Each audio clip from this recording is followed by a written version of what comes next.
on compare souvent Corsair à l'époque des débuts du Bitcoin, de Microsoft ou d'Apple. Tu penses que c'est une comparaison réaliste et pourquoi?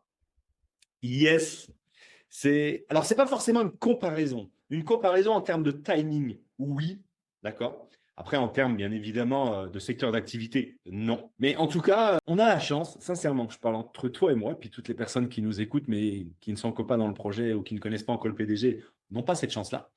Je suis persuadé, mais intimement persuadé, entre toi et moi, Arnaud, qu'on a l'opportunité, la chance aujourd'hui de connaître Bill Gates qui a créé Microsoft ou Satoshi Nakamoto qui a créé le Bitcoin. Nous, on connaît Jussi Saloranta. Jussi, le PDG de Corsair, nous donne l'opportunité de le connaître.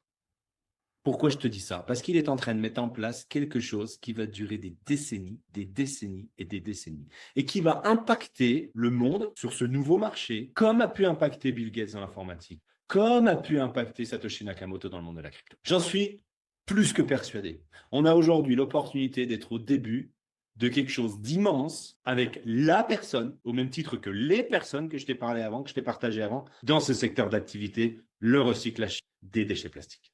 J'en suis intimement convaincu avec le crédit plastique qu'il a mis en place. Donc le timing, il est le même.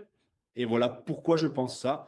Parce que je suis encore une fois, mais au plus profond de moi, persuadé que ce mec-là a les capacités, et il nous le montre, et il nous le prouve, de s'entourer des plus grands acteurs majeurs du monde dans son domaine d'activité.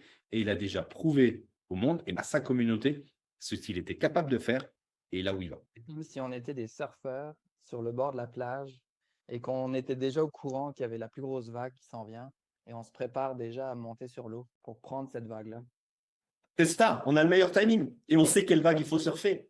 On laisse passer les vagues qui nous serviront à rien et nous, on sait celle qu'il va falloir surfer. On sait celle qui va nous amener loin et celle qui sera la plus belle. Ça, c'est une certitude. Après, j'ai pas de boule de cristal. C'est à fonction de ce que je ressens, en fonction de ce que je connais et depuis le temps que je suis passé dans la compagnie et ce qui se passe au niveau global, au niveau des législations mondiales également. C'est pour ça que je peux apporter ça.